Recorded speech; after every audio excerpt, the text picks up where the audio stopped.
नमस्कार, अभी आप देख रहे हैं all India live news Sitamarhi पर कुछ खास खबरें। सीतामढ़ी जिला के पुपरी अनुमंडल कार्यालय में जन सुराज पार्टी कार्यकर्ताओं की हुई एक बैठक का मूल उद्देश्य क्या था, पूरी जानकारी जानने और सुनने समझने के लिए बने रहिए हमारे all India live news Sitamarhi के साथ। आज का बैठक का उद्देश्य क्या है? आज का बैठक का उद्देश्य है कि यह जो सरकार 35 वर्षों से लालू यादव जी की, राबड़ी देवी जी की और नीतीश कुमार जी की 20 वर्षों से सरकार है, यह सरकार अब नया चुनाव जो आने वाला है, इस समय में लोगों को झूठा आश्वासन देकर पलगरा रही है। इसी के संबंध में लोगों को जागरूक कर उनका हस्ताक्षर कराना कि यह सरकार गलत जो बयानीबाजी कर रही है उसका उजागर करना और इसके विरोध में, उसके बदलाव के लिए लोगों से हस्ताक्षर लेकर हम लोग सरकार को ज्ञापन सौंपना और अधिक से अधिक जन सुराज का मेंबर बनाने का कार्यक्रम है। इसी की बैठक है। यह सरकार गलत जो बयानीबाजी कर रही है उसका उजागर करना और इसके विरोध में, उसके बदलाव के लिए लोगों से हस्ताक्षर लेकर हम लोग सरकार को ज्ञापन सौंपना और अधिक से अधिक जन सुराज का मेंबर बनाने का कार्यक्रम है। इसी की बैठक है। स्पष्ट रूप से जनता के लिए जानकारी का ऐसा है कि हमारे पास हम जो बात कर रहे हैं बजाबते प्रूफ के साथ कर रहे हैं। आप जानते होंगे कि बिहार में जातीय जनगणना नीतीश कुमार जी ने कराई, जिस समय तेजस्वी यादव भी सरकार में शामिल थी। बड़ी भीड़ थपथपाया गया जनगणना करके के साथ जनगणना कराकर हम लगता है कि शेड्यूल कास्ट, शेड्यूल ट्राइब और ईबीसी को हम बहुत राहत दे रहे हैं। जनगणना मात्र गणना है जो कराई गई। कराने के बाद से ऐसा पाया गया उसमें कि 94 लाख परिवार के लोग ऐसे हैं जो अभी भी गरीबी रेखा के नीचे हैं, जो स्क्वायर फुट जिनको नहीं मिलता है, यानी जिनकी आमदनी इतनी कम है कि 2 समय खाना भी नहीं खा सकते। उनके अगर यह सर्वे में आया तो नीतीश कुमार जी ने आश्वासन दिया हाउस में कि वो उन लोगों को 2-2 लाख रुपया तत्काल देंगे राहत के रूप में, जिससे वो छोटा मोटा रोजगार करके अपना भरण पोषण और जीवन यापन कर सके। ये किस सन में किए थे वादे? किस वक्त किए थे वादे? ये अभी जिस समय गणना हुई थी उसके बाद किए थे। डेट अगर आपको होगा तब देख कर बता देंगे आपको। जी, किया गया।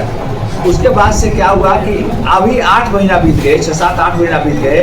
यह एक बात चुनावी घोषणा बन के रह गया है और आज तक किसी आदमी को 1 रुपया भी इस वक्त में नहीं मिला है। इसलिए यह झूठा बात करके वोट लेकर और लोगों को बरगलाने की बात है, इसलिए इस सरकार को बदलनी चाहिए। कुछ लोगों का कहना है कि जन सुराज पार्टी है।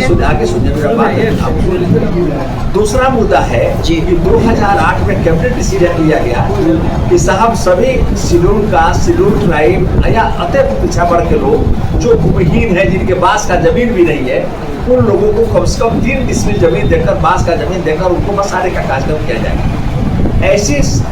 ऐसा सर्वे किया गया तो लगभग 50,000 परिवार से मिले, 50 लाख परिवार से मिले। 50 लाख में से मात्र 2-2.5 लाख आदमी को पर्चा दिया गया, जिसमें से मात्र 1.25 लाख आदमी को ही जमीन दिया गया।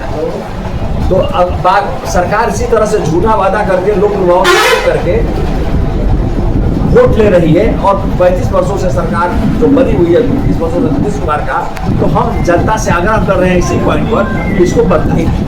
सर, कुछ लोगों का कहना है कि जन सुराज पार्टी जो है धोखाधड़ी करके वोट काटने की प्लान में है, क्या कहना चाहेंगे इस पे? आपको पता, एक एग्जाम्पल लेते हैं। मेरा घर चंपारण है।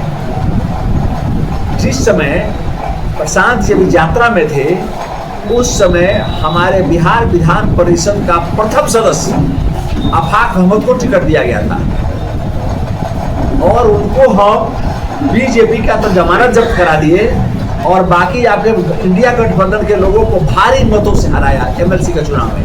आज हमारे आफाक अहमद बिहार विधान परिषद में सदस्य है। आप बताइए कि अगर बीजेपी के हम कैंडिडेट रहते तो मुस्लिम को टिकट देते?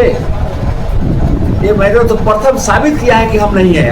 हम जितना विरोधी इनके हैं उतना ही विरोधी उनके हैं। हाँ, हमको आप और हम दोनों का वोट काटेंगे, दोनों का वोट लेकर और दोनों को हराकर हम सरकार बनाएंगे। हमारे बिहार में गरीब वंचित जो है। सर, जनता के लिए बताएं कि अगर आपकी पार्टी जो है भारी मतों से बिहार की जनता अगर सामने लाती है तो किन किन मुद्दाओं पर सबसे पहले काम करें?